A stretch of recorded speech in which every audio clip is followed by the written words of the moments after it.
it goes. Yeah, I hit the ground, then it go off. Yeah, hit the ground, then it go off. Yeah, run it. Ooh, I really feel it's my time, think it's my year. Yeah. Full house today on the morning show, everybody. Welcome. Let's see. It's Crypto Friday. It's options expiration. We got a lot going on. I got JC. I got Steve. We got Louie. We got Alfonso. Frank Cappelleri is today's guest. We got a jam-packed show. So enough talking from me. Let's go. Come on.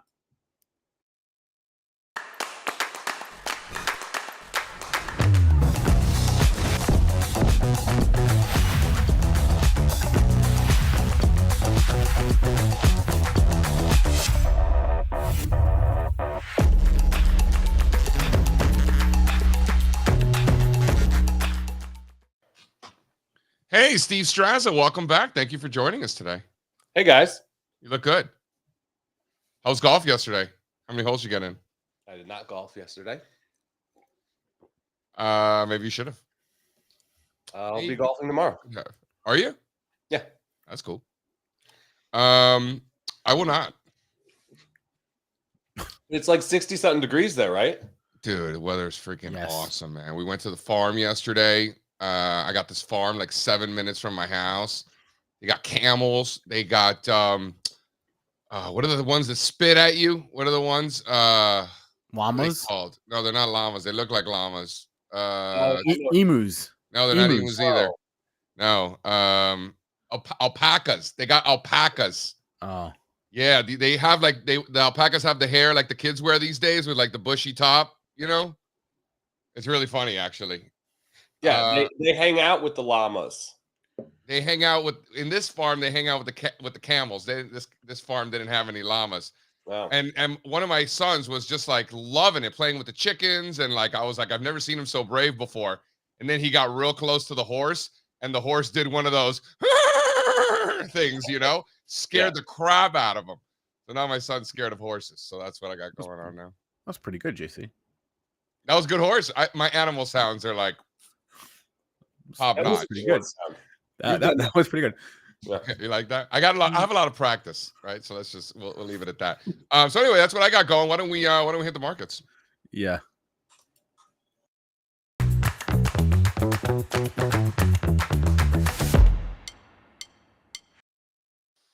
All right, checking in on the markets. We've got Dow futures up 60 points this morning. We've got S&P futures up 5 handles, about 10 basis points. NASDAQ futures are flat.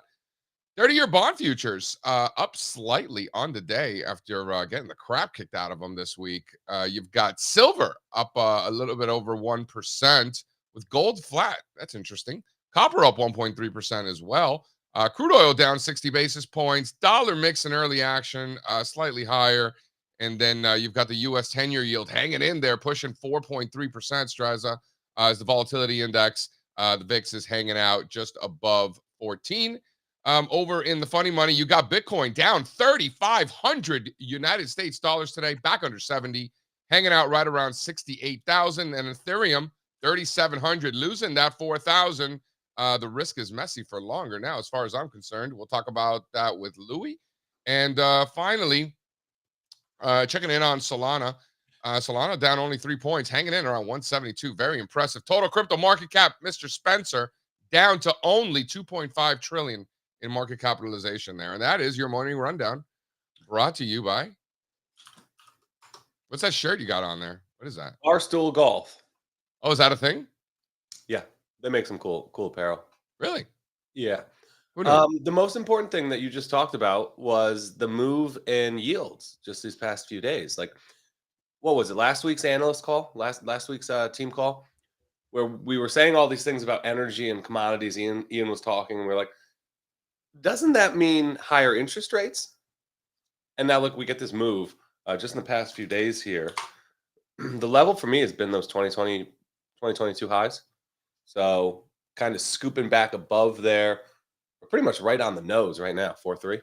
New 4-month highs yesterday for tips relative to nominal yielding treasury bonds. So, you know, you've got the Powell, you got the journalists telling you that interest rates are coming down. You've got the president, the Biden, telling you that interest rates are coming down. And then you got the bond market with higher interest rates. So who do you trust? You trust the Biden, you trust the journalists, or do you trust the bond market? And energy stocks are at Hold on, you didn't answer my question. Who do you trust? Definitely the Biden. Definitely the Biden. The laser-eyed Biden or the regular-eyed Biden? You know, isn't he biased? If he's got laser eyes, of course he thinks interest rates are coming down. Touche. Touche. Why don't we get into that actually? So one of the things I was looking at was international yields. One thing that's been very helpful for us over the years is, when we're wondering, oh, what are U.S. interest rates doing? Well, when we look overseas or, to our neighbors above, Canadian 10-year yields making higher lows, higher highs all year. German 10-year, higher highs, higher lows all year. France, even Brazil, higher highs, higher lows. UK, yields going up. It's not just in America. People are like, oh, American. We're earthlings, folks. Earthlings. Yep. So if you're interested on what your particular country's 10-year yield is going to do, why don't you look at the other countries? So that's been really helpful, I've found. Yeah, this whole rising rate environment, it's not a U.S. thing, right? This is a global theme. Yeah. A lot of Americans with their home country bias think America's the only country out there. America is just one. It's a big one, obviously, but it's just one. I think looking elsewhere is really, really helpful. You asked, do I trust crude oil? Gasoline is really talking to us these days. Indeed. Yeah. And that, you know what? If you're talking about inflation expectations, so tip IEF, right? Tips versus treasuries. Yeah. Gasoline actually has the tighter correlation. Yeah, fine. But if gasoline's ripping, crude oil ain't going lower. Gasoline's ripping, interest rates are probably not going lower either, right? Do I have that right? Yeah, but like gasoline is a big component of CPI. Consumers don't buy crude oil; they buy gasoline. Sure. We could look here. Throw up the new slide 2 here, Spencer. This is something that we haven't seen in quite some time, Strazza. Certainly not something that we saw last year at all. We're actually seeing the opposite, and that's these energy stocks leading the way higher.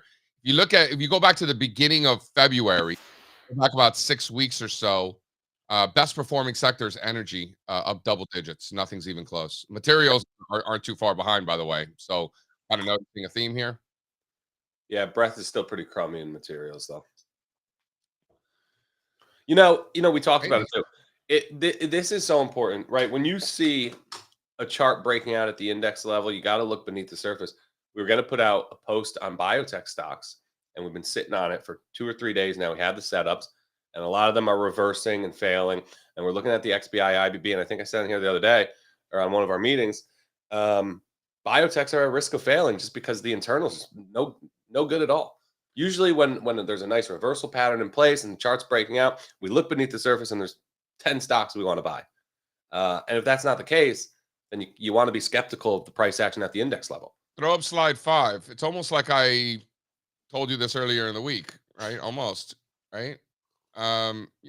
Small caps are, they got some splaining to do, right? Yeah, no, I'm with you. Lucy, you got some splaining to do, right?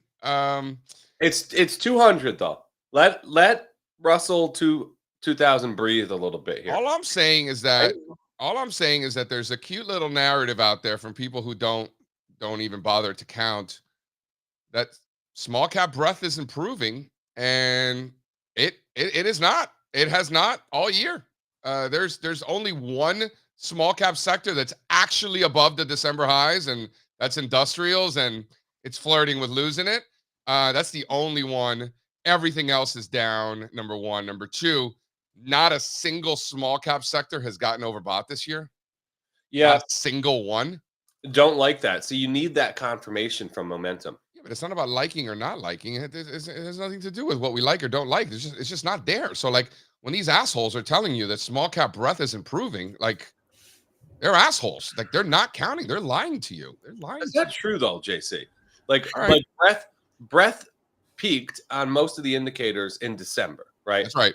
And then it troughed in mid-January, and it's been rising. So you could say that's improvement ever since for 2 months now.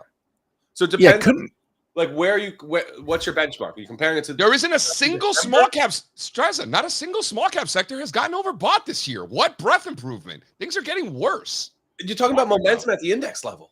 That's not breadth. I'm talking about momentum at the index level. You're talking about excuse me, Mr. Strazza. I'm pretty sure for many, many years we have calculated the percentage of stocks reaching overbought conditions and the percentage of stocks reaching oversold conditions as a great way to measure breadth. And correct me if I'm wrong, It's been a pretty fantastic measure for us that has helped us tremendously for many years. So how is this time not breadth now all of a sudden? That's not the data that you're talking about. You're saying there are no overbought readings in IWM or any of the sector indexes. There are no, right? That's right. Okay. The breadth indicator that you're talking about is the percentage of components in the Russell 2000 that are. Run it. You're going to get the same data, bro.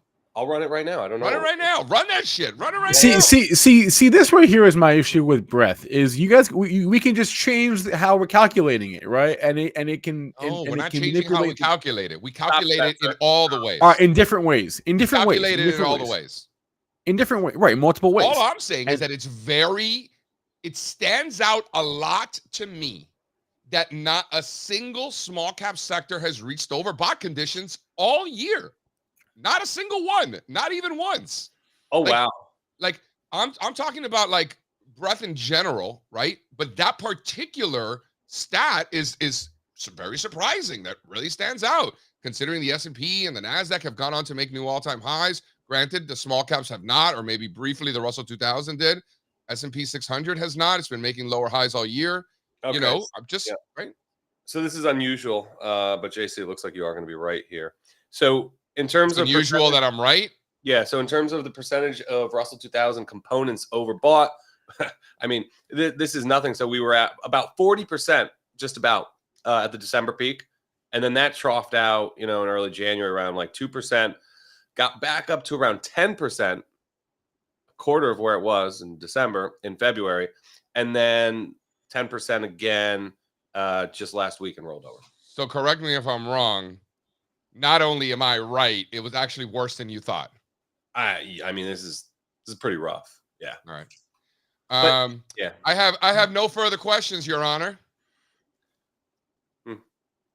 Yeah. Can we throw up slide 5, please, so we can show just how great breadth is here? And believe it or not, new 6-month lows are at a new short-term high with an index that looks like this. I didn't get the stats. I asked Grant to run them, but I did get a Slack from Grant, so I haven't opened that up yet. So it's probably in there, right? I would imagine. Yeah. Oh my gosh. Yeah, I got to drop in this new lows chart because the Russell 2000 at the index level, hitting its highest level in several years, and new 3-month, new 6-month lows are at their highest level since last October. Very strange. That's no bueno, and would indicate a failure, probably back into its old range. This is all right. So hold on. Let's recap here. Let's recap here. Number one. Things have been getting less good all year. We know that. More bad now. But just because things are less good doesn't mean it's bad. Okay, great. So things were less good. They weren't necessarily getting worse. Now things are getting more bad. Do I have that right? We have not been able to say that new lows are expanding for a very long time. And I'm actually surprised to see this. This is something that has happened in the last few days. But you're getting a little bit of a spike here. I will mark up the chart while you guys are talking crypto, and we'll talk about it later on. Yeah, I mean, again, I'm going to reiterate again. I hate to keep beating a dead horse, but like the fact that not a single small cap sector has gotten overbought this year is a big fucking deal. Like, I don't understand why everyone's like, whatever. The Biden interest rates, Yeah, the fact that's a big deal, bro. The fact that we haven't seen more than 10% of that index overbought at any given time this year, while it's trying to complete this reversal pattern, that is the opposite of confirmation. That's worse than no overbought reading, right? How do you feel about the fact that By the way, SMCI is only 1.5% of the Russell 2000. So people are like, "Oh, it's carrying the Russell 2000." That's just not Nothing true. carries the Russell 2000. That's why Nothing we carries the Russell 2000. There's That's no right. carrying. Well, what carries the Russell 2000 are things like regional banks, biotechs, because a quarter of the entire Russell 2000 is regional banks and biotechs. And I don't know if you heard, but they suck. So they are not carrying. They're dragging it. Is actually what they're doing. I think, especially the regional banks. So just like for illustrative purpose, GameStop. People were making a big deal when GameStop was up like hundreds and thousands of percent in like that one quarter. I think it was Q4 2020. People were talking about how big it got in the Russell. It never got bigger than 10%. It's like 7%, and that was crazy for the Russell. Still, that's pretty big. 7% is huge for the Russell. That was literally the anomaly of anomalies, right? So that's your ceiling on how big something can get in the Russell 2000. Feel me? Unless you think another stock's going to make a run like GameStop in a single quarter. No, I have a question for you. So throw up the Russell 2000 chart again. So the Russell 2000 doesn't discriminate in terms of fundamentals and the companies themselves. The Russell 2000 index don't care whether you make money, lose money, doesn't matter at all. It's just market capitalization. When they rebalance, anything from 300 million to 2 billion in market cap goes into the Russell 2000. Don't matter how good business is or how bad. The S&P 600, however, obviously is only 600 stocks versus 2,000. The S&P 600 does have an earnings filter. You need a consistent track record of earnings in order to be in the S&P small cap 600. How do you feel about the fact that the one that actually needs earnings to be in the index never made a new high and is dramatically underperforming, and the index that doesn't discriminate, everyone's allowed in no matter how bad the company is? Those are the ones that broke out but then quickly failed. Does that mean anything to you? Wouldn't overthink it, right? Because it'd be like a rotation thing, I think. But if I had to overthink it, that's more bullish than bearish. It's more bullish that the junky stuff is outperforming. Yeah, I would think so too. Ones are doing better. That's risk appetite. Yeah.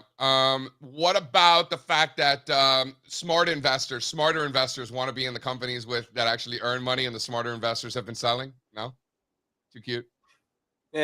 Doing too much. Either way, both of them are failing. Both of them suck, and not a single small cap sector has reached overbought conditions. So it doesn't matter how you look at them, right? I mean, great investors can buy shitty stocks and make a lot of money.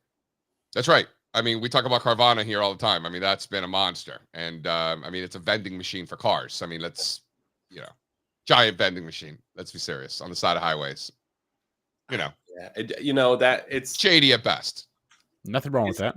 It's been fun to just watch this story, though. They had completely wrote this company off a year and a half, 2 years ago. It's trading at $3, $4.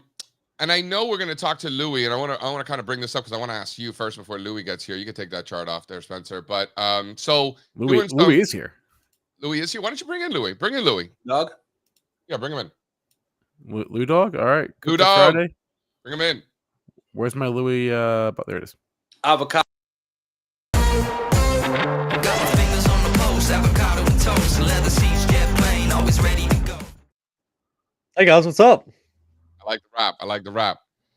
All right, Lou Dog, I think is a good place to start. So when you were in diapers, there used to be this company, Palm, right? And it was, what was it? It was acquired by IBM. I got to get the details right. But it was basically like the company was worth X. It was 3Com. It was 3Com. 3Com and Palm, right? And kind of like the value of the Palm. I'm going to do a blog post about it. I got to go back and check my math. But there was a huge sort of divergence between the actual value of what they owned and the price of the stock, right? And I know exactly where this is going. We're seeing today's version of that, where MicroStrategies has about $14 billion worth of Bitcoin. Their actual business is a rounding error at best. Yeah. But the market cap's 28 billion or 29 billion. So you're looking at twice the market cap of what they actually own, which goes back to, the reason I'm familiar with the story is because it gets talked about a lot when it comes to efficient market hypothesis or it was just a hypothesis. It was wrong. Mm-hmm. Where markets are, rational or whatever. Markets are irrational. Markets are not efficient. There's plenty of examples over the years where you have 14 sigma events that should happen once every 10 billion years or something ridiculous like that, but they happen every day. So obviously we know markets are not, they're almost efficient, which by definition makes them inefficient. But boy, this is a big one. The value of the stock is twice the amount of Bitcoin that they own.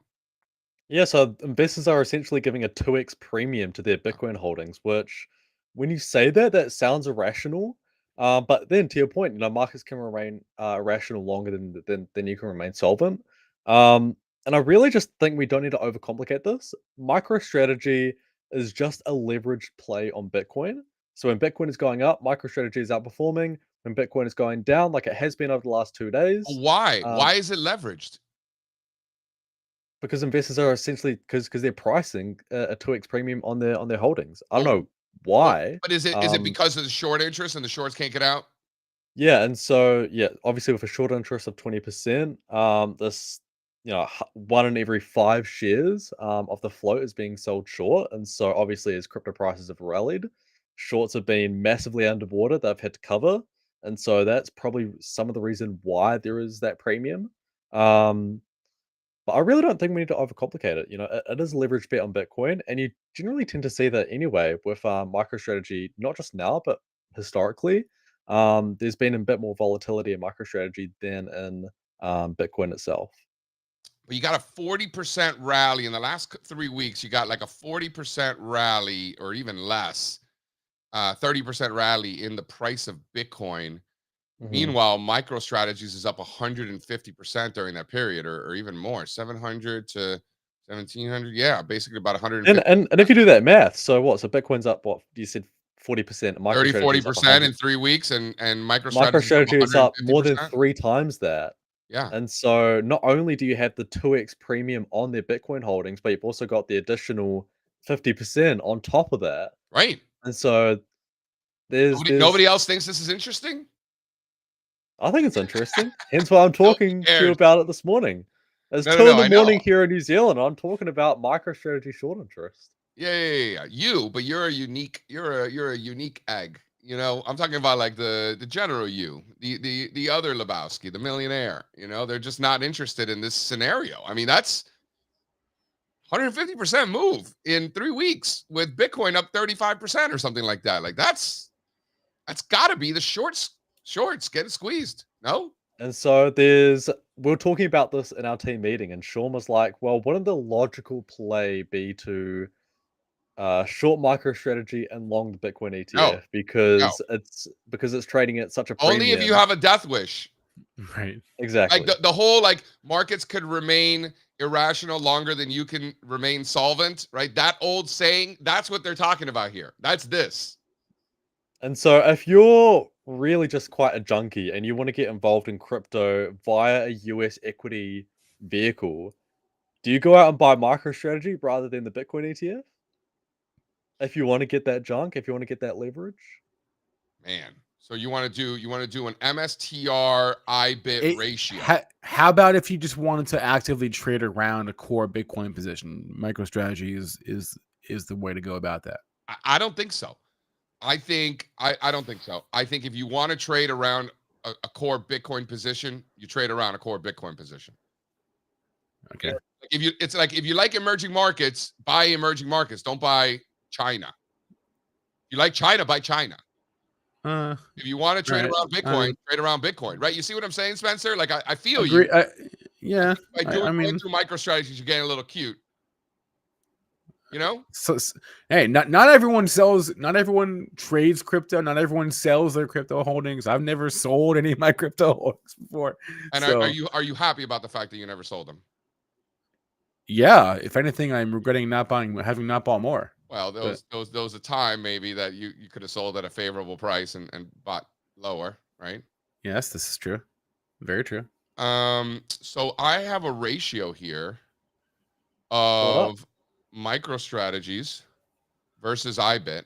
So this is the MicroStrategies I was going to say MicroStrategies ETF, Freudian slip. So this is MicroStrategies. So this is a gentleman known as Michael Saylor. That they have 205,000 Bitcoin, which is approximately $14 billion. Check my math. Market cap is twice that. So this is a ratio of MicroStrategies versus the Bitcoin ETF IBIT. And this ratio in the last month has doubled. Yeah, that's really quite insane. And so if Bitcoin cools off here, I guess the logical bet is that MicroStrategy is going to underperform. Probably, yeah. Yeah, maybe. Or it just keeps going and the shorts keep getting squeezed because they can't get out, right? Isn't this? And And then Isn't on this the other interesting? hand, you've got... Yeah, sorry, Spencer. Go Go ahead. ahead. Well, I was going to say we were wondering what the ETF approvals would do to a stock like MicroStrategy, right? And if anything, it's probably had the opposite effect. Great point, Spencer. Important point. point. This was the narrative. Yep. The ETF launches. Why would anybody buy MicroStrategy now? That's Like right. people don't understand leverage on the television.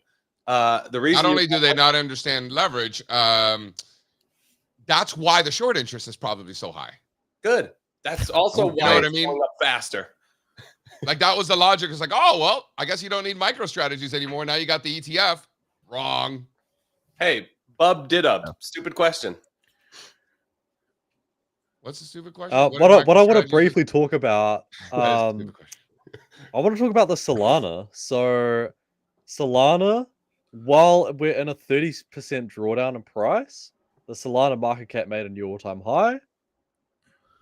So Why are you over? Why? Hold on. So explain to me what's going on here. Why is the And price so- not at an all-time high, but the market cap is? Because you've got difference, because you've got supply, you know, comes and goes. And so you see this quite a lot in crypto where a project will still be in quite a steep drawdown in terms of the price, but the market cap is making new highs. And the same thing is here. So Solana, the market cap's trading at a new all-time high, even though But price is in hold a on. 30% But drawdown. why is this? Was there like Solana burning? Yeah, there have to be I'm fewer. not sure about the specifics, but I do know that obviously the supply side of the equation has changed from Where are you getting the Solana market cap data? From both CoinMarketCap and CoinGecko, and so I've verified Both it. of them are the same. Yeah, I would love to know, like, the supply of Solana, if it went down, why? I don't understand. Yeah. No, the supply would have had to have gone up. It's a deflationary. It's a deflationary market. Like Ethereum is like that too, right, Lou? Oh yeah, I'm sorry. Right, Spencer. Yeah. There's more tokens now. There's more Solanas running around out there. Right. Right. So then it's not deflationary. It's inflationary, right? It's dilutive. It's dilutive. Is that what's going on then? I'm not thinking sure about about the this too specific much? case in Solana, but that makes sense. Well, are No, they all that way? I'm Because really that's interested in how Bitcoin is, right? Bitcoin. Is market cap more important than price, or is price more important than market cap? That's a great That begs question. a really important question. Because usually it's the same. Because I've been thinking a lot about this, because we built this custom scan that we automatically get notified whenever a cryptocurrency exceeds a certain market cap threshold for the first time. Can I just And tell a you how lot of much I these- love that? It makes me so happy that we have that. I know, Let me right? just tell So you. whenever a It's so good. cryptocurrency exceeds 100 million in market cap, we're the first ones in the world to know about it. And so it's really interesting because a lot of these coins are making new all-time highs in market cap, but they're still in really quite deep drawdowns in price. And so that begs the question, what's more important, price or market cap? It's market cap. Let's ask Frank Cap. I'm curious to see what Frank Cap, because Frank Cap is a cool cat. You know, he's been around a few years. He's got some experience, TradFi experience. No, I just thought about it. It's not that great of a question. It's definitely market cap. I was going to say price is more important. It's got to be. It's got to be market cap. It's got to be market cap. So all of our charts in But crypto, people- we're just but no longer supply going to look and at price, and demand- we're just going to look at market cap now. No, but people remember what price they paid. They don't remember what market cap it was when they bought it. You know what I mean? JC, do you remember dry ships? Yeah. You could reverse split your stock to 1,000. That doesn't make price more important. No, but the price in a split is still the same. Price hasn't changed. You're talking about the price level, right? Yeah, So in a split, prices don't change, right? That's what that. So you Well, still remember the same price. the chart, But numbers on the chart change. No, only the number on the axis changes, but the way the chart looks does not change. Yeah, the logarithmic scale chart doesn't change, Spencer. So that's my point. So even in a numbers split, do. you He's don't saying get the changed. numbers do. This is a great philosophical question. I love not knowing. I love giving you guys a little bit of a brain teaser on Friday. No, I love it being it hurting my brain to figure something out. This is one of those situations. Usually I have an opinion. I don't know if you guys heard. Usually I have an opinion on things. This is a tough one. This is a tough one. What about in the chat? What do you guys think? Market cap or price? I don't know. The chat seems kind of split. I think it's a vague question. The question has to be more descriptive, right? Moderators are split here too. Which is probably not a surprise, but No, we're all in agreement here. If you're saying from a price memory perspective, right? In other words, is there going to be resistance here or overhead supply? It's the price chart. But from like a importance, like Solana is larger today. The market is valuing it, at a higher value today than it was during the last cycle. That's big. I think so too. I think that's big too. Yeah, I think that's big. Yeah, it's really fascinating. It's a great point, chart. Shout out to Louis. Can we give Louis a shout out for this chart? Thank you. Spencer, take notes. This is how you chart, Spencer. Take notes. I would tweet this one. It's sexy. This is how to do it. Don't worry, Spencer. Are you watching? Did you see when Strazza, when you were out yesterday? Did you see? I mean, don't look at it if you haven't, because it'll hurt your eyes. Spencer's chart. I mean, man, they keep getting worse somehow. The point on the chart. He even said it. He's like, I'm going to show one of my charts. I'm like, oh, please don't. I thought we banned your charts from the show like 6 months ago. Wow, you guys are so mean to Spencer. The point not me. It's the truth. The point was to observe the shape of the line. That's the point or the shape of all the lines, because there was a lot of lines. We just couldn't see it. They were all going in the same direction. It's fine. It's okay. You didn't need to read it. You had me to explain it. You didn't need. We're not being mean to Spencer. Louis remembers this. It's been 4 years, so maybe not so well. Grant remembers it. Ian remembers it. You go to like chart boot camp when you start working here. If your charts suck, it's not okay. Okay, we're not going to be nice about it. Louis, your charts wouldn't be so beautiful today if we didn't tell you how shitty they looked 5 years ago. Yeah. Fair point. Me and Ian would be on a call for like 2-3 hours at a time, going through the commodities and fixed income decks, just one chart at a time. Louis. Yeah. Yeah, I was just gonna say that was great stuff, man. Louis recorded his first ever weekly video for AEC Crypto yesterday. It went out to members this morning. If you didn't get it, oh god, turn it off. Don't do that. If you didn't get it, I don't know what you're waiting for. The QR code is on the screen. The link is in the description, and you should, because Louis did great. Thanks, man. Thanks for having me on the show, guys. And why are you kicking him out? One more thing. Stop kicking him out. All right. Well, we got Frank here, so I want to bring Frank. No. What is this? The Apollo? Come on. Fridays are busy. It's like an hour and a half isn't long enough. Hold on, Louis. One more. The Bitcoin quickly.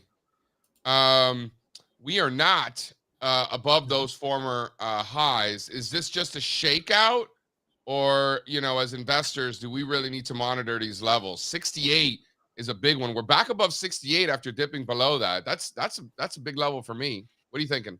Throw up the Bitcoin chart, Spencer. Crypto markets have a tendency to fake out around these major inflection points. And so we've broken out above this, we'll say 69,000. Now we're back below it. And so historically speaking, again, Bitcoin markets do have a tendency to fake out around these points. And so if we do see some pullback back below the high 60,000s, that makes sense. Not to mention that this long-term trend has literally gone vertical, and so to see some healthy digestion of gains here is rather healthy and rather normal. How long before we get to 100? I don't know, man. If we close below, we'll say 69,000. It's going to be messy here. What time's the close? It could be messy. What time's the close? It closes about 1 p.m. New Zealand time. No idea what that is in regular people time. I think he's 17 hours ahead of us, so I don't want to do that math right now. But then again, it's a bit of a misnomer, right? Because crypto markets don't close. But I'm just going to say if Bitcoin is below, we'll say 69,000, then things get messy here. All right. I guess we'll see. Thanks, Lou Dog. Nice chart on the Solana. Nice job. Later, Louis. Cheers, guys. Have a good weekend. Adios. You want to bring on Frank Cap? Frank Cap in the house. Yeah, in the Apollo. When you bomb in the Apollo, they just kick you off the stage. Oh, it's the best. Good to know. Who's Wally Pipp? He was the first baseman on the Yankees who was actually quite good, who missed one game. And in that one game, he was replaced by Lou Gehrig, who promptly never missed a game for the rest of his career. And so it's a term for someone who is good at their job and they like missed a little bit and then they get replaced forever. He's the Pete Best of the New York Yankees. So I don't know what that my is. morning's back. Right. Pete Best was the drummer for the Beatles. And that's right. Before he was replaced. So he was replaced maybe a week or two before the Ed Sullivan Show appearance. Oh yeah. And then the Beatles went on to become the most famous band in rock and roll history. And Pete Best, I don't know. Sadly, I think attempted suicide a few times. It was not a good All right. story. I'm bringing Frank on. Yeah, terrible analogy.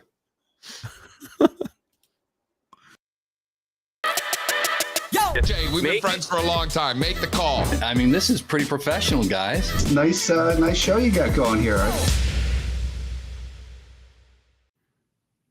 Hey, Mr. Frank Cap in the house. TGIF. How's it going, guys? I actually just saw a documentary about that TGIF Friday night, sitcom on, I don't know if it was NBC or ABC or one of those. It was interesting. Yeah, those child actors, they don't that usually doesn't end well. What I learned. Yeah, too much success without seeing something versus tough for traders as well, as you know. Agreed. I mean, I had early success in 2008, nailed that year, and the worst thing that could have possibly happened to me is having all these older guys telling me how smart I am and how great I am. Oh, nothing could have been. I didn't get over that until 2012, 2013, where I finally realized, holy shit, I can't just be hoping for a market crash all the time in uptrends. That's a dumb idea. Yeah. I wanted to get the next one, right? It took me to that was I think you nailed it, Frank. So everybody, Frank Cappelleri, legend, the legend that is. We lost a mutual friend, a former colleague of yours, Mr. Alan Shaw. Anything you want to say before we get into the markets? Alan was probably the best first boss I could have had. JC, as you know, just bigger than life, number one. And, coming into that market, it was 1997. And so probably a lot of people on this that are a lot younger than me for that. But at the time, it was a very good job market. And I had the opportunity to either take a job as an assistant for the auto analyst at Smith Barney at the time, or this technical analysis group, right? And so didn't know much, but I did know one thing is that I wanted to learn as much about the market as possible. So my mind said, I may as well go with these guys, and had a huge chart room as well. So a lot more real estate than anything else. And at that point, afterward, pick a fundamental sector that I liked. Well, that was 1997. Can you imagine if you would have chosen to be an auto analyst instead? That would have sucked. That would have been terrible. Driving cool cars, but it would have really been just have my head in spreadsheets for 5 years, right? So didn't do that. But so Alan, in general, when I came upon technical analysis, just seeing how he looked at the market, but more importantly, how he conveyed the message, right, to the financial advisors, to the clients, to everyone, pulled me in, and anyone else who wanted to, have an interest in other classes and the meetings that he had. And it just really was something that I didn't anticipate happening, but realizing how he looked at the market was a huge thing. And between him and also Luis Yamada being there at the same time, it was two powerhouse mentors that, again, I couldn't have dreamt of a better scenario. And one of the things that, I'll give a quick story. I remember there was really one of these big meltdowns in 1998, right when the long-term capital management was blowing up.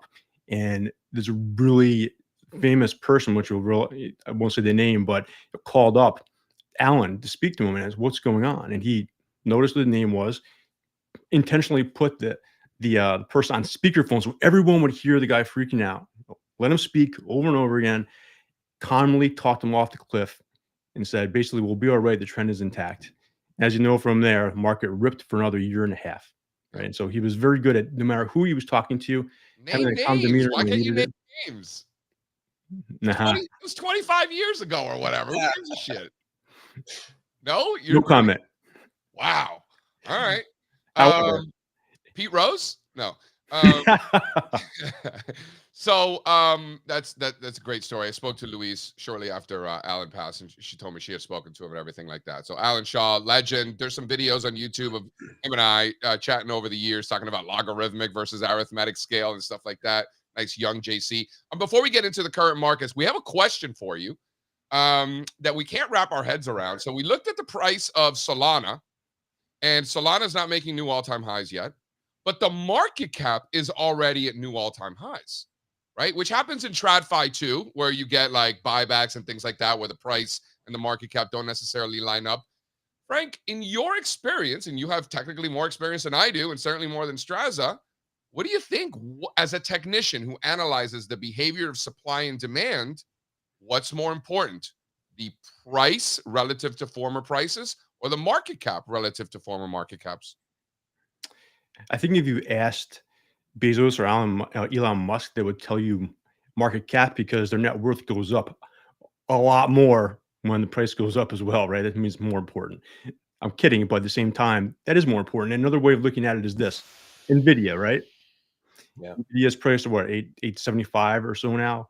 Don't forget that it's split 5 times. So that price actually 48 times what it is, really. So it's 42,000 right now. Market cap continues to go up, doesn't get split, but we forget what the price was.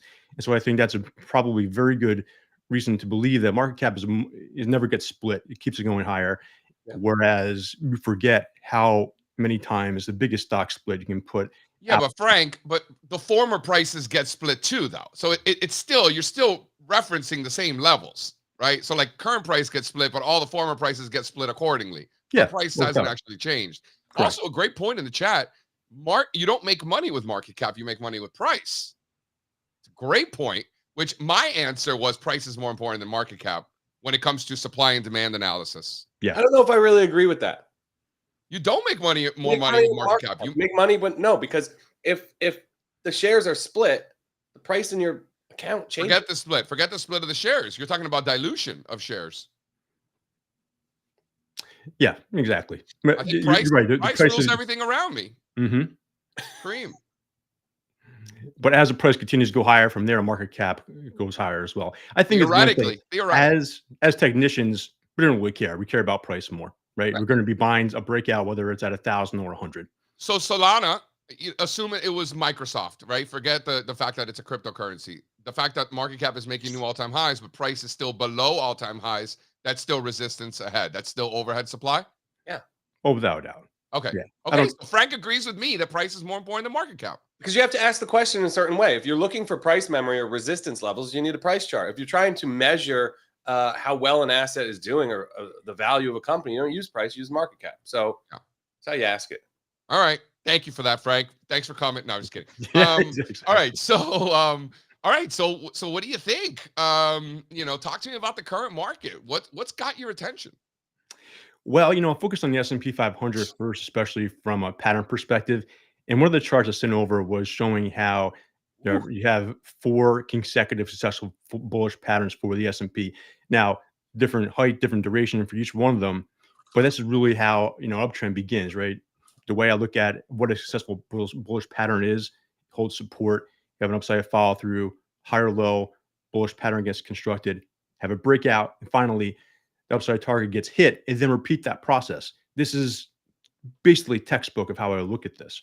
And so the point being is we don't know how long this is going to go on for, but at the same point, you have to treat each consolidation, objectively and as a different one, and see if the next one can do the same thing. Now, I would say this: as we've come along with this, it's easy. It was easier at the beginning to identify many bullish patterns, whether it's multi-week, just over a few days, or even months.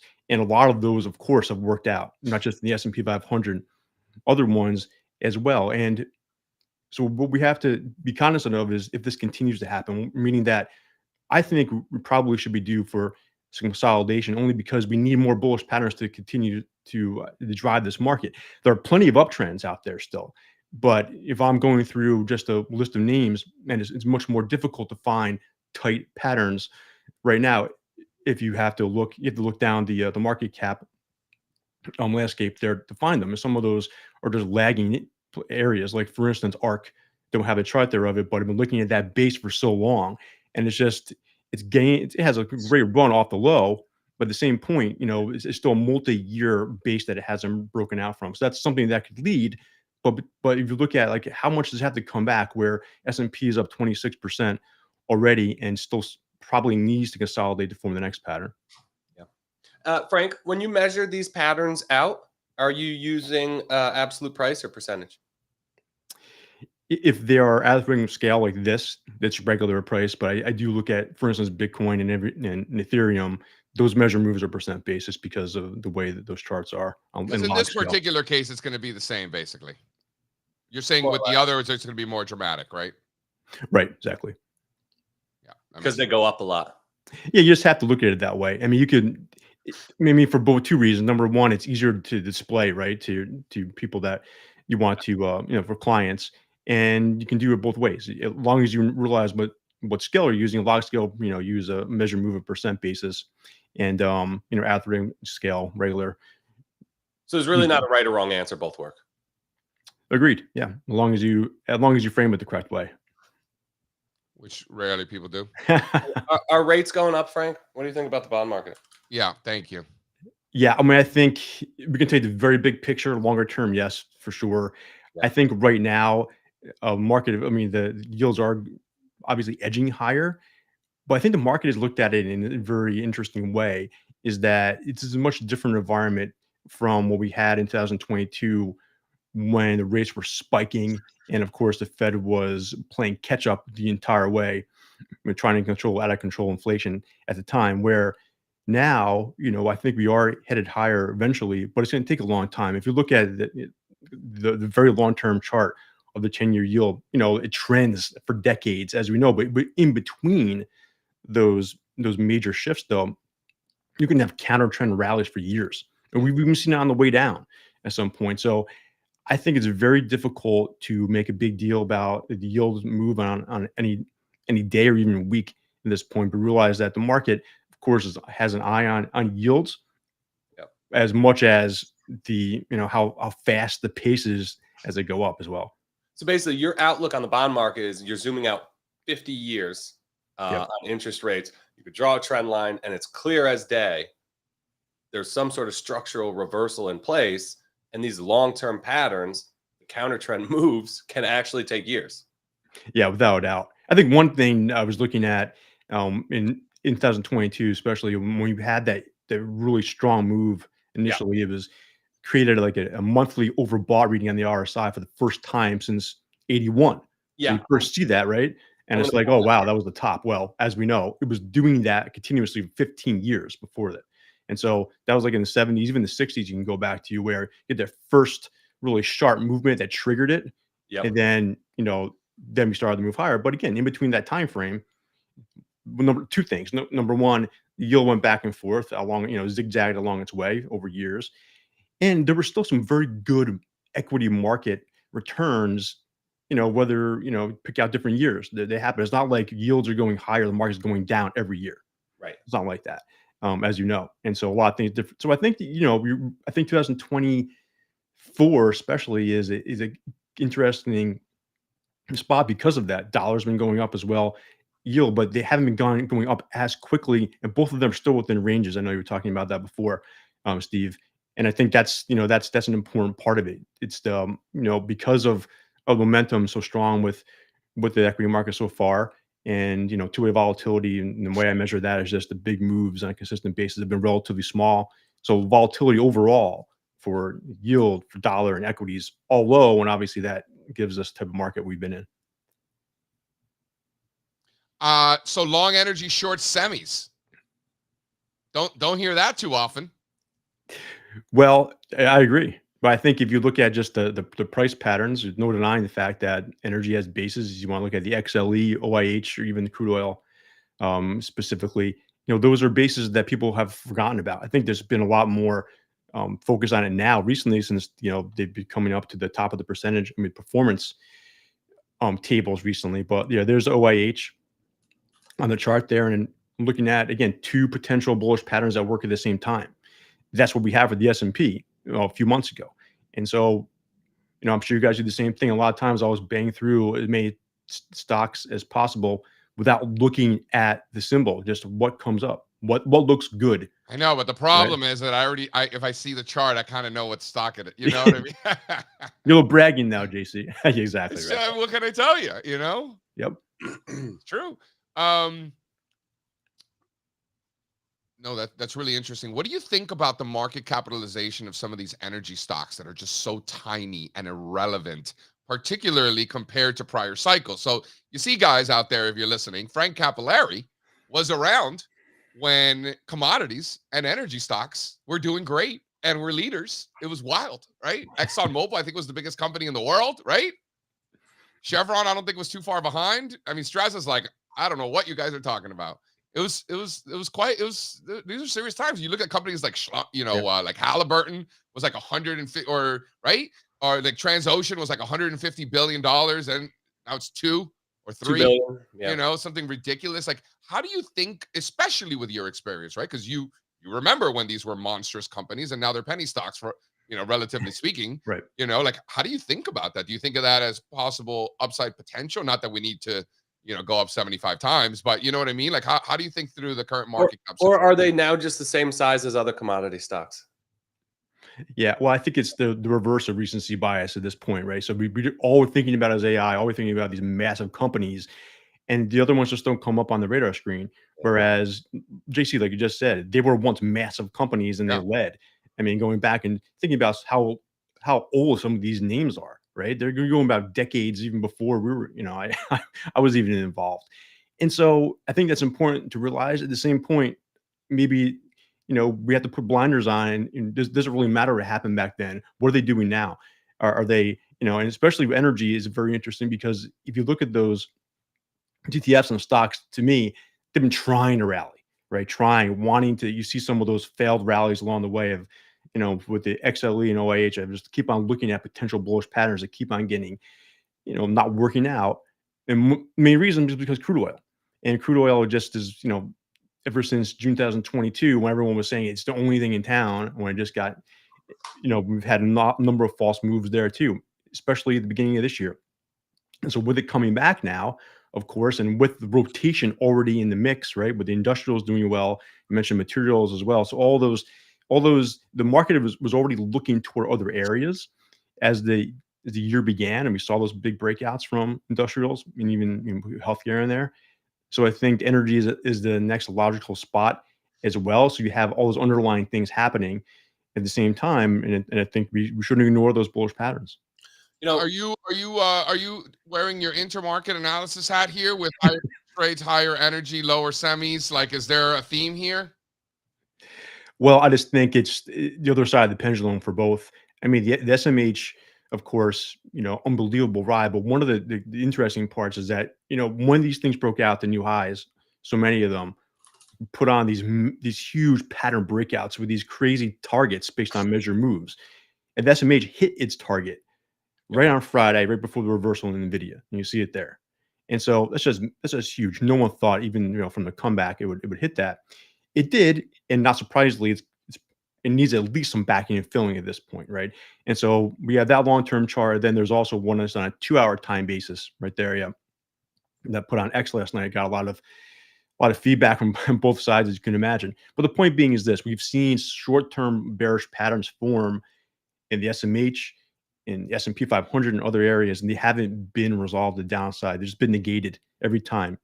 Bid just comes back instantly. And so I always ask the question, what if that doesn't happen this time? When we actually get a downside break, will that flip momentum? Will that cause all these late buyers in these names to just, get overly impatient and just be like, I'm not dealing with this now. I'm going to sell off. And that could create a type of momentum swing that everyone's been concerned about and waiting for at this point.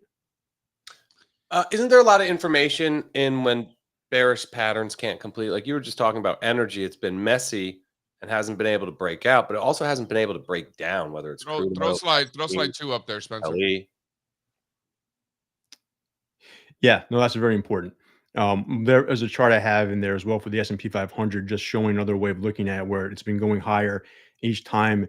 It kind of put in a little top. We could say it was the top. I think around 8 or 9 right now, where same type of thing where, yeah, well, there's an energy as well. So, Steve, the answer is yes. That's very important because I know, JC, one of your famous sayings, right? With failed moves comes fast moves. That's Oh, that's exactly. Brian Shannon. I don't want to take the credit for Okay. that. All right. That's the homie B Shan. That's I don't Shannon. want Okay.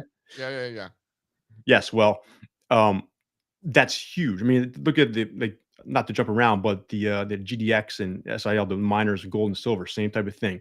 Yep. Look like big bearish patterns, even as the precious metals themselves are going higher. And as soon as they broke out, those things just ripped higher. So yeah, I think that's important. I was looking at really massive topping formation potential in crude oil, just noting it because a lot of times the biggest bearish formations don't work out, Right. and that one obviously played in off the same way that in the last few months. Yeah, I wanted to bring this one up. Energy still below the 2008 highs. I know none of the kids out there were around in Yeah. 2008, but I know you definitely were, and you recall that everything else was already falling. Remember, everything was already collapsing except for a few ag names and energy. Remember, into the summer of 08, we're still there. And Yeah, this it's was amazing. 16 years later. Well, there you go, right? And then, so you can have breakouts across daily, weekly, monthly, and yearly charts now, potentially. Yep. Right. And no one's pulling XLE chart back that far. At least not yet. You know we are, baby. You That's know right. it. You know it. And that's a big deal, right? When the time frames line up, you can't always say, okay, the long-term trend is bullish, short-term trend is bullish, the intermediate-term trend is bullish, but that looks like we could be headed to that kind of a place for energy. I think so too. And that's one of the reasons why, looking at OAH specifically, you just have that trading channel there that it's been just bouncing every time it's hit it over the past 3 years. And that's what it did again, this time, right? And so you can see the percent moves from those. Just all it is trading within that channel gets you 30 or 40% at a clip. Now, of course, it doesn't happen all the time, but now it's happening as the rest of the energy complex is starting to rally, as crude oil is starting to potentially come back. And then OIH even further back is an even bigger pattern. So it's interesting, especially with, again, everywhere you look, it's all AI related. And we know at some point there's going to be a massive rotation. The hope, of course, is that if and when that pulls back materially, that doesn't hit the entire market, energy included. What would be, say, energy breaks out here, crude oil, completes this little reversal, XLE breaks out of this giant pattern we're just talking about. What's the best group to be in? Within these services, the subgroups. Yeah, I mean, it's interesting where the refiners are doing the best, right? So far, they've been breaking out already. But I think in a move like that, it's almost better to play the ones that haven't moved yet because they have the biggest potential for a snapback. I mean, it'll look as attractive chart wise, but again, I point back to just what just happened in gold miners. Just a huge move in 4 days, just snapping back. So I think you have to go through these every week just to see what's happening. I'm still always going to be looking at bullish formations first. It just fits to the way I look at the market, and it's easy to manage risk that way. You're saying the charts that don't look as good right now tend to be in the groups, E&Ps, services, that historically are more offensive or more risk on, right? Yeah, that makes sense, right? Just typically in a bull run like that, the ones that are riskiest will give you the biggest bang for your buck, but of course, present the biggest downside or risk. I would say the biggest risk of a breakout failing, right? That's been another topic for the market in general. Is looking at the S&P. The big moves just haven't been there on a consistent basis, and that's how I always talk about two-way volatility. So looking at the market in general, if we start seeing a lot more, of course, big down moves, but clusters of big up moves as well, it would just tell us the emotions flowing back in, and that could be a sign of a blow off top. And I would just look at like 2017 into early 2018. You had those just 1% moves, 4 up and 4 down through the entire year. And then January came and things just went berserk. And that, of course, led to the vol implosion. I'm not saying that's coming, but that's how things can change. You know what I'm a little bit disappointed about, Frank? You're in here talking my book. I'm agreeing with everything you're saying, like literally everything. I like it, but I don't like it. I like it because if Frank is agreeing with me, maybe I'm onto something. What can we disagree on? How about Why? the Talk to me about precious metals before the fun police kicks you out. What's up with precious metals? Is this a real breakout in gold? I mean, remember back in the 2000s? Tell the kids. Remember how cool it was? It was cool being a gold bug. Remember? Of course. JC misses those days, Frank. All my heroes were gold bugs. Luis Yamada, John Roque, because they're trend followers back in the 2000s, and they were all going up. I remember going. Was it 2011? I forget. Right around the top. Yeah. I remember going to the Ritholtz conference in New York City. That's all everyone was talking about, and it was like, it was just nuts. But I remember feeling it and be like, well, maybe this is something different. That was before Bitcoin really took off. But precious metals, I mean, you just go by the charts. They're good. I mean, they're multi-year breakouts. We've been fooled before, everyone. But I think just when everyone says that is time to pay attention. And it's probably not a coincidence that it's happening as Bitcoin is coming back to, whether it's liquid gold or real gold, is an alternative to what's been going on. And I think it is interesting that maybe it could be a bigger commodity play that way with, obviously they're not apples to apples, but energy and precious metals are commodities. They're not technology, right? So I think that's interesting that you see those big bases and putting blinders on, again, looking just through the charts, what we want to buy. We want to buy big breakouts through big patterns. Throw up slide 2 there, Spencer, quickly. This is a good one for you. So Frank, telling JC I don't want to talk about gold on the show anymore from a sentiment perspective, that's the kind of thing you're talking about? I think JC actually likes that. You're disagreeing with him. Yeah, he does like that. He disagrees with me as a profession, so don't listen. It's part of the job description. Yeah, it's part of the job description. He keeps me in check. What do you think about this chart, Frank? What's not to like? I don't like I mean, it. is this what you're talking about? Exactly. Yeah.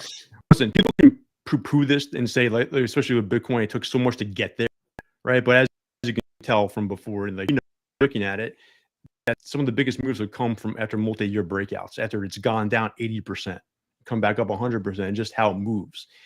And so, I think is it a hedge maybe to go in gold as well, because it's not going to move as much, maybe.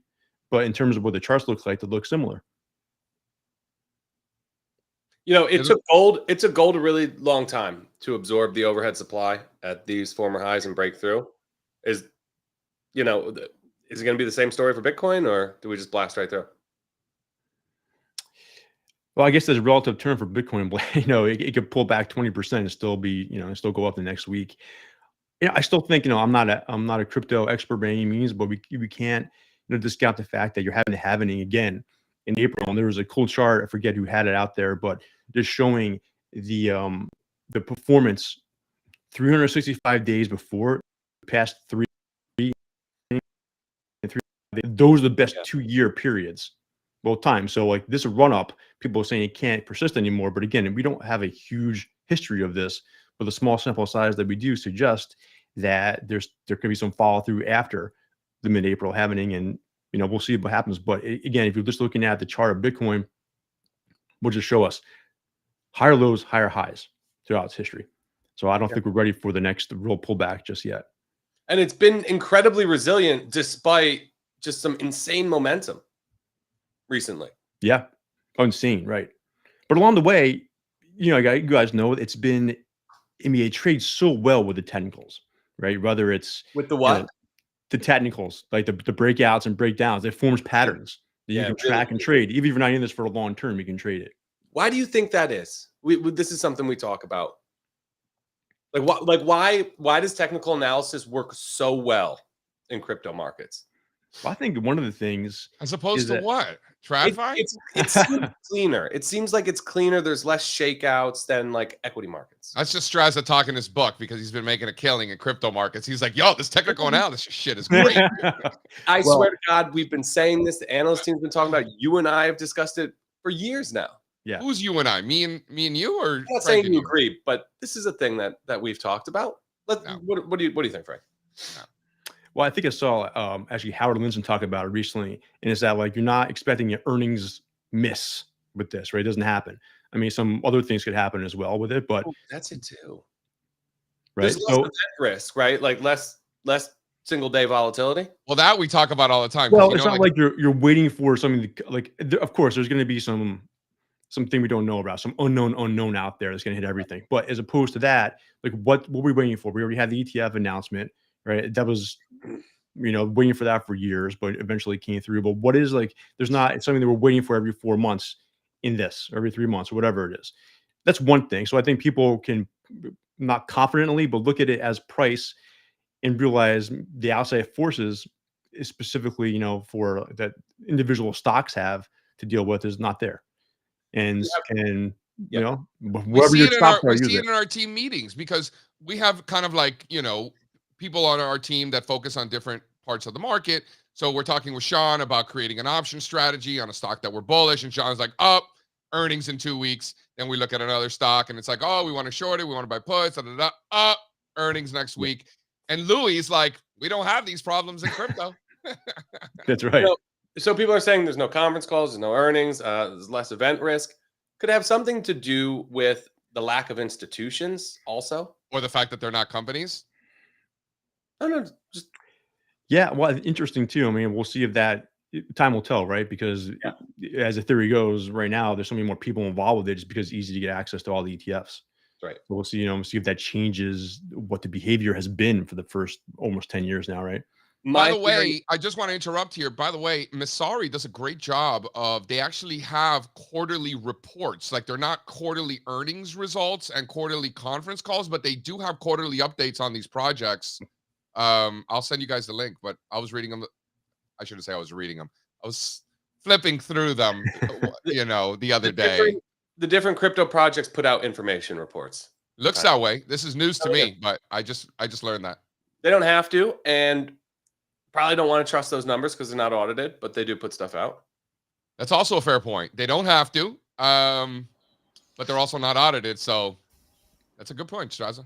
Yeah, I am curious to see how many people that are trading crypto will read those reports. Like, well, if the data comes directly from the blockchain, then they can be confirmed.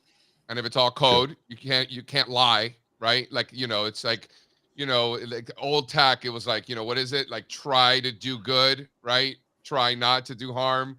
And with code, you have no choice, right? That's right. So there's already an audit built in, Strazza. I own like 25 different cryptos. I could tell you what 3 or 4 of them actually are or do. Does that sound a little frothy there, Frankie? Sounds like a confession. This is the same thing in 2020. Oh boy, I would have taken the under on that, Steve. So good job. Question. You actually know what 4 of them do. I'm impressed. One more, Frank. Are you coaching more baseball or more basketball these days? I am no more coaching right now. You're done. Retired. Yeah. My son's in high school, and all the professionals going to have those reins right now. Got it. So now it's above your pay grade. Oh yeah, it's been there for a little bit.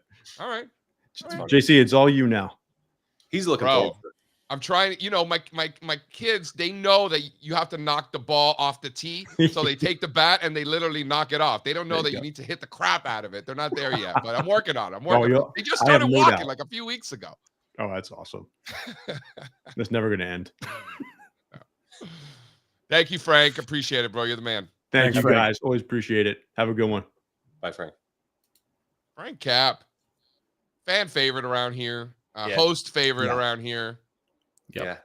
Yeah. Strazza has a man crush on Frank Cap. I love Frank. I mean, he's one of those guys. Everybody loves Frank. Nobody does love Frank. There's not a single mean word that anybody has ever said about Frank. That's probably right. That's probably right. You guys didn't acknowledge his joke. TGIF. Thank God it's Frank. Oh shit! Is that the right joke? Over my head? It was right over my head. Yeah, I thought that's why he said that. Okay. Anyway, if it wasn't, he's gonna start using that now. That's pretty good. Yeah. All right. We have Alfonso here, but before we bring Fonz on, there's a couple of things just going through the doc here. Big losers of the day. News. Adobe. Yeah. This is kind of a funny one. This was updated guidance, Spencer? Well, it was earnings. They gave earnings. Earnings are fine. The guidance wasn't actually like bad as compared to estimates, but they didn't give any full year guidance. And I guess they talked a little bit how AI is a, you know, it's a double-edged sword for them, right? Because on the one hand, they have their own AI product. I guess it's a little bit slow to get going or slow to grow, and I guess maybe the lack of full year clarity is what the street doesn't like. I don't really know, honestly, but it's down 12%. At least it was last I checked. Ulta Beauty gave some weak guidance as well. So Ulta, which is down, I've been thinking about 10%, or at least it was last I checked. Those are the big two movers of the day for me, Adobe and Ulta. Adobe got down to its like July levels. I don't know if it still is there. I haven't checked in a few minutes. This thing on a relative basis has looked absolutely terrible. We've been all over it. This is not anybody who's surprised by this has not been paying attention. I know, but this is a great company. You would just have to think that they figure it out. This is good about the company. Yeah, but it's just really good. Their products are just fantastic. They have a moat in pretty much everything that they do, whether it's the PDF signatures or the Photoshop thing, whatever that the creative guys use. With AI these days, though, you're either in or you're out. You come on and say something like, Spencer, I don't know, but if the remarks were anything like what you just said, the AI is a double-edged sword. That is not what the market wants to hear, right? Google, we blew our first AI project. Your stock's going to get hit. You know, if you come on and say, this AI stuff, we're doing great. We have 20%. Their AI thing, I guess, is called Firefly, and they said the monetization ramp is slower than anticipated. So, Firefly. Did you drink that shit in college? Remember that? I don't know what that is. Like the sweet tea vodka that they were all drinking down south? No. Oh, you know what? I think I did. I think I have heard of this. This was later on in my career, but yeah, I remember that. Look at slide 2 there, Spencer. This'll give it to you. X gonna give it to you. Gonna give it to you.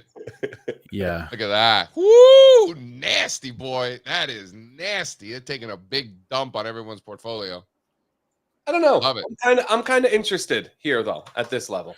You can have it. Sold to you. Listen, Google doesn't look great on the relative basis either. I bought the dip in Google. Yeah, so it went up for 3 days. You know, like it depends on your time horizon, like anything else. Yeah, but some Apple, I think, went up for a few days in a row too, and then now it's rolling over again. You know, I don't know. Downtrends. These things are garbage. Interest rates are going up. Market. Spencer was saying it the other day. You could buy weakness in a bull market. Like, look at something like Palo Alto right now. This is a leader in cybersecurity. Get it down 30% here. It's fantastic. Yeah, you can have it. I think it makes new lows. Well, I think it's probably a good short. Take those shots in bull markets. I think you could short Palo Alto. Keep losing money. Who's losing money? Doesn't always work, Steve. I bought the NVIDIA weakness. Hasn't worked so far. It's only been 3 days though. But okay. Yeah. Off the Friday dip. Yeah. Now you buy NVIDIA, not when it broke out above 500 last year when we were buying it, or the other 3 times, or the other 2 times before that. Jesus, Spencer. This is why I don't talk about things I do, because you guys just make fun of me for it. Couple other so great. Well, couple other news items. By the way, the audience always takes Spencer's side. They always say, "Don't be so mean to Spencer." Uber and Lyft are getting out of Minneapolis. The city council passed a new minimum wage law there, effective on May 1st. So if you live in Minneapolis, you can't use Uber or Lyft? You have until May 1st. I don't want to live in a state that's that stupid. Dude, seriously. Sorry. That's awful. Seriously. And Strazza lives in Florida, so that's saying a lot. This is a real threat to the business, right? Because Minneapolis isn't the only city. No. And stop with the Florida stuff. We don't have to worry about these things in Florida. Something like this would never happen. There's no rules in Florida. No laws. Uprising. Yeah, that's right. That's right. It's true. I was in Canada once a long time ago. I think it was in Vancouver. I can't remember. Or I think it was Vancouver. And this is before, I think Canada has Uber now. But back then they didn't. And I remember being like, how am I going to get around? Like, what am I going to do? And I had to get a taxi. Yeah. It was wild. It's unbelievable. Yeah. I too, Uber's one of those things, I don't remember like how I lived before Uber. I really don't. Like how did people get to the airport? Well, remember in the city we had gypsy cabs. We had gypsy cabs in the city that were really helpful, right? So sure. when New York was early to the Uber game, obviously, but I remember early on I would only use Ubers when it was raining or when it was rush hour. Like, when they switch. It sucks that they switch during rush hour when you need them the most.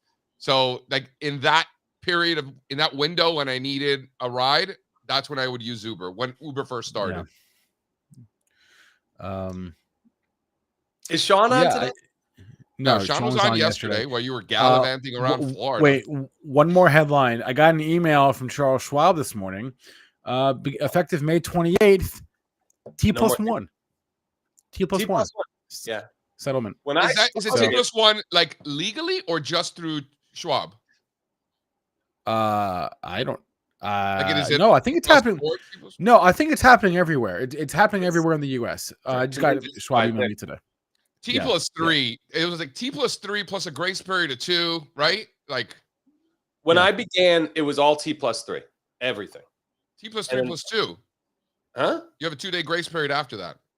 I'm talking like 2010 when I started my career. That was the case. Yeah. Really? It's T+3 parentheses 2. So this is just gradually coming down and down and down, and eventually. As it should. What do you need 5 days to settle for, or 3 days, or 1 day for that matter? Why can't it just see blockchain fixes this? Gensler did that. Why is it taking so long? Why hasn't blockchain already fixed this? Is it? Bro, are you kidding me? Have you ever? When was the last time you did it with anything with the government? Have you done anything with the government recently? No, it's that traditional finance is not going to the government and blockchain. Yeah, it's the government it has to convert. Are you kidding me? I'm putting out a new deck in my house, and I had to apply with the commissioner, or not the commissioner, whatever, the consulate or whatever needs to approve it. I had to write a check. I don't have checks. Yeah, one hole just said but like they don't want this. The banks don't want this. The same way Jamie Dimon comes out and talks shit about Bitcoin. Yeah. Why would they use blockchain and legitimize? That's right. That's right. Well, yeah, that's right. These guys are going to drag their feet and let things continue to be as shitty as they've always been, and not adopt new technology. Why don't we just explain what this means? This is settlement of trades, guys. So I know Guest World is asking. So these are settlements, trade settlements. So T+1 means it settles the very next day. Okay. I got it. So when you sell a stock, it might show the money in your account from the sale, but it's not really in your account until the next day. Or right now it's 2 days, but it's going to be 1 day now. So it just makes things happen faster. But Sean, I agree with you. Matt Levine has been all over this. He is the best. And why this shit's complicated. There's a lot of complicated stuff behind the scenes that has to go on between the counterparties and the exchanges and this and that and the broker. It's hard, man. I'm sympathetic. Great point. Where's the deck? I'm sympathetic, man. It's hard. I have a little quick recess on this. Let's just do it right now, though, because you're right. It is very complicated, and if you are interested in this stuff and find it cool and want to learn more about it, there is such a good book. The whole book is just about after you hit a button on your brokerage account, the hundreds of things that go on behind the scenes to make shit happen. And it's super. Somebody wrote a book about this? Dude, of course. Are you kidding me? What is this book called? Oh, it's not going through. It's called After the Trade is Made. Okay. I'm trying to drop it in the deck. Oh man. Real quick. After the Trade is Made. This seems like the kind of book I would want to read, but never actually read. I feel like I heard about this. I think it was you who told me. Go to slide 2, Spencer. David M. Weiss. Not to be confused with the one Jeffrey Weiss. Right. Can we bring in Fawn so he can tell us how much he likes Imperial Oil? IMO. Yeah. Come on. All right.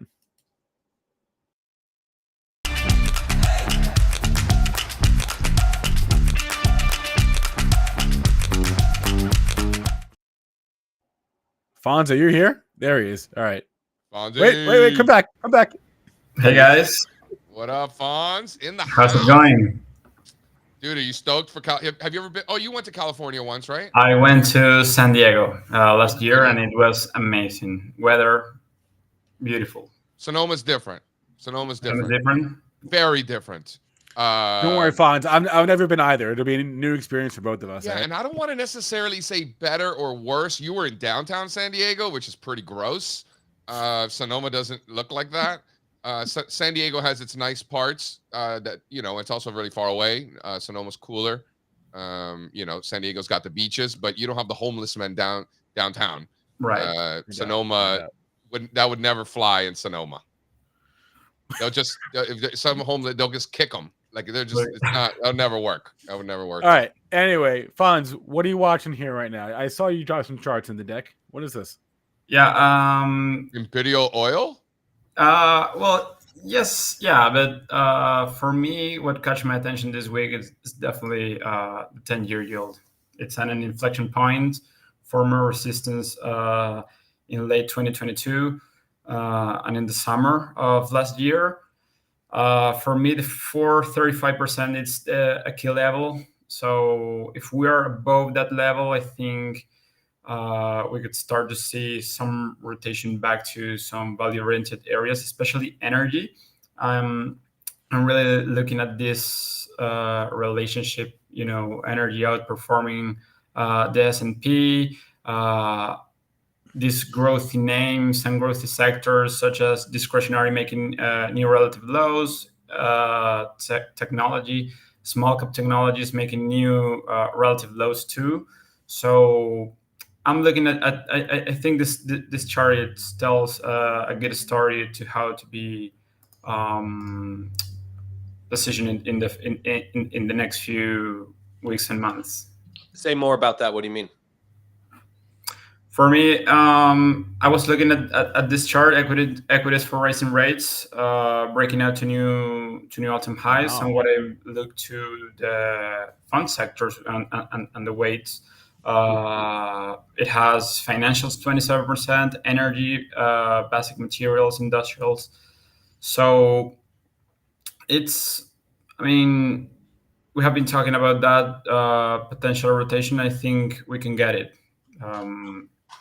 And I think it's healthy to get that, like a pass in technology, semiconductors, of course, and seeing some days of laggards groups to catch a bid.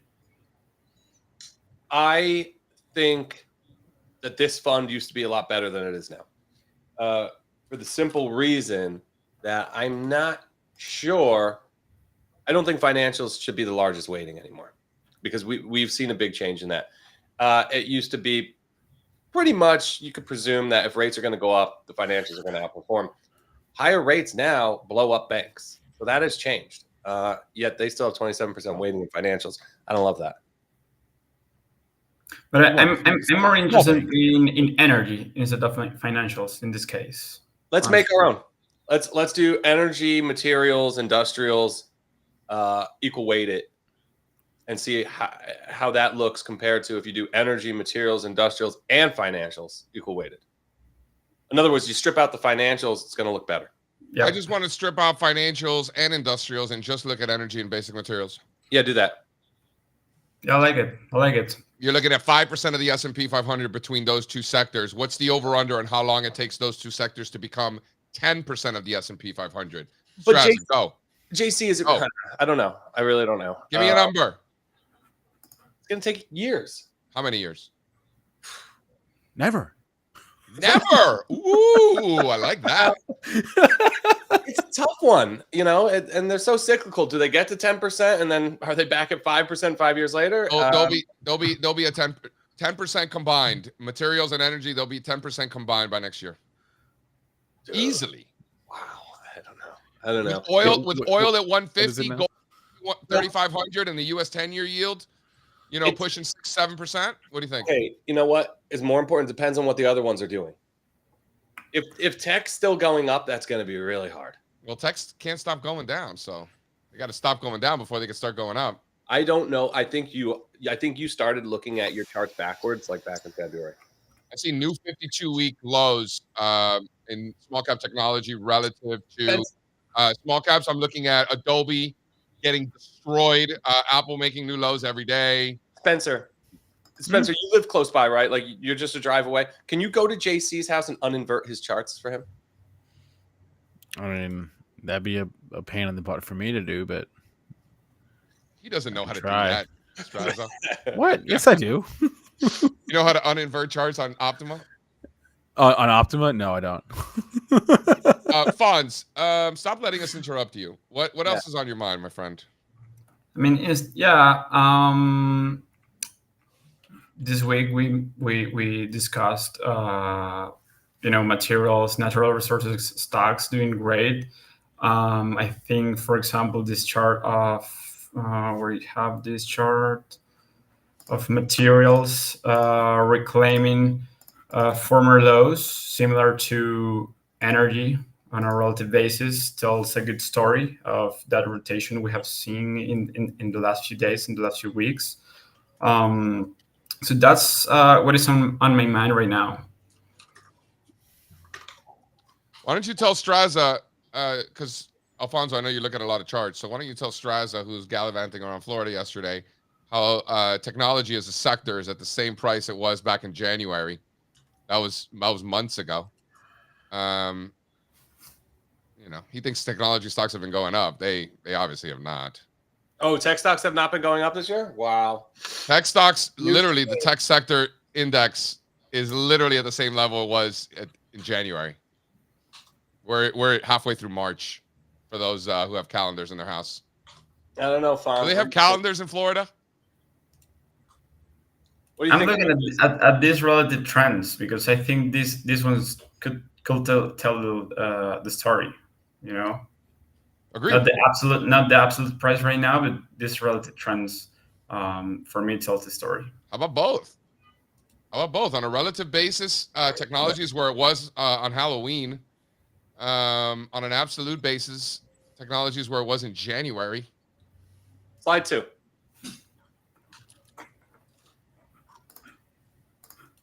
Throw it up before recess. Slide 2. One scoops and scores. The other one finally breaks out. Isn't it nice when JC and Strazza can agree? Isn't it nice? It's like we can all have like a kumbaya moment. I know Alfonso obviously agrees.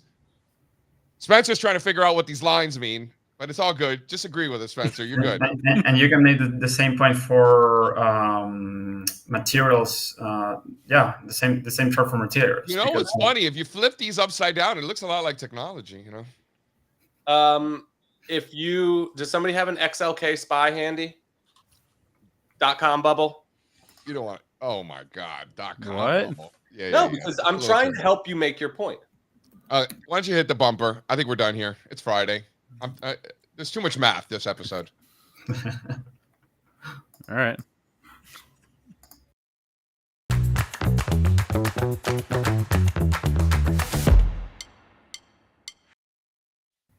All right, this is one that I know Strazza can get down with. So on Saturday was March the 9th. March the 9th was the day that the greatest rapper of all time passed away, according to a one, Can I Bust? And so every year on March 9th, for as long as I can remember, I sit down and I have a T-bone steak, cheese eggs, and Welch's grape. And there have been times where I actually did buy cans of Welch's grape, but I'm a grown adult now, so it's a little silly. So we did that on Saturday. Even my in-laws are always invited. My father-in-law has no idea who Biggie Smalls is, but he really loves the fact that we eat steak and cheese eggs and whatnot. And so rather than the T-bone, I go full porterhouse, right? I feel like Biggie would be okay with that. So I go full porterhouse to really get that loin in there. And then for the cheese eggs, I went with a quiche. I went with a ham and cheese, which was delicious, by the way. Holy cow, it's so good. I got it at the butcher. You went with what? I didn't hear you. Broke up. The cheese eggs, it was a quiche. Oh, yeah. Yeah, it's quiche. And then I made some bacon on the side, so I threw the bacon on top of the quiche. And then for the Welch's grape, for the grape juice, we used Bordeaux, Left Bank Bordeaux.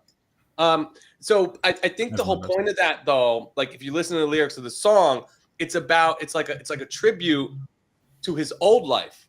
Yeah, that's why he's drinking Welch's grape, and that's why it's a T-bone and not a porterhouse, right? Right. But so you're like, I don't know. I think you're supposed to. Yeah, well, we bouged up the cheese eggs into the quiche, right?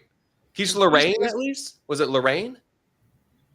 Cheese. You know, I don't know the answer to that because I didn't make it. I bought it at the butcher, and all I had to do was heat it up for 20 minutes. What was in it? That? What was in it?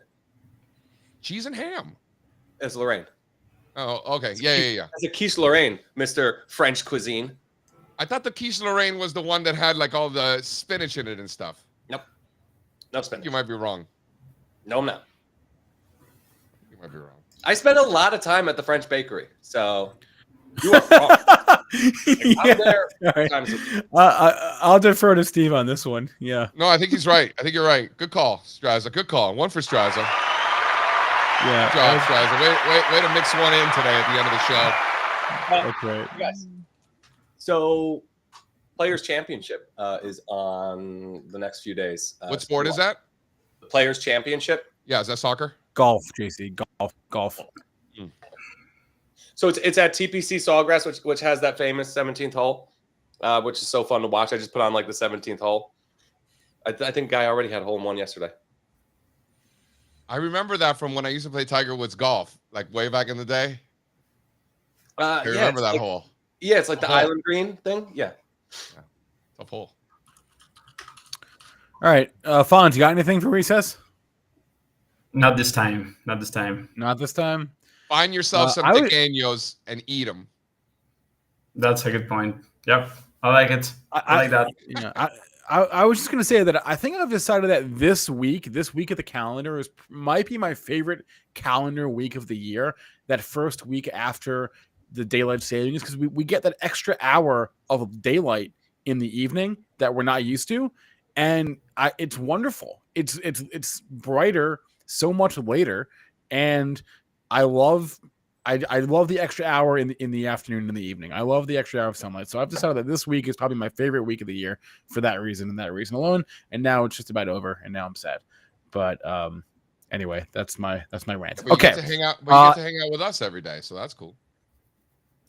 Yeah, well, that's every day. Yeah, I'm talking about the extra hour we get in the evenings, with extra hour of light. Okay, that's what we got today. Thanks to Louis, thanks to Frank, thanks to Fonz. As always, guys, check out the links to all of our research, all of our free daily notes in the description on YouTube. It's all there for you. Check it out. We'll be back on Monday. Who's Monday's guest?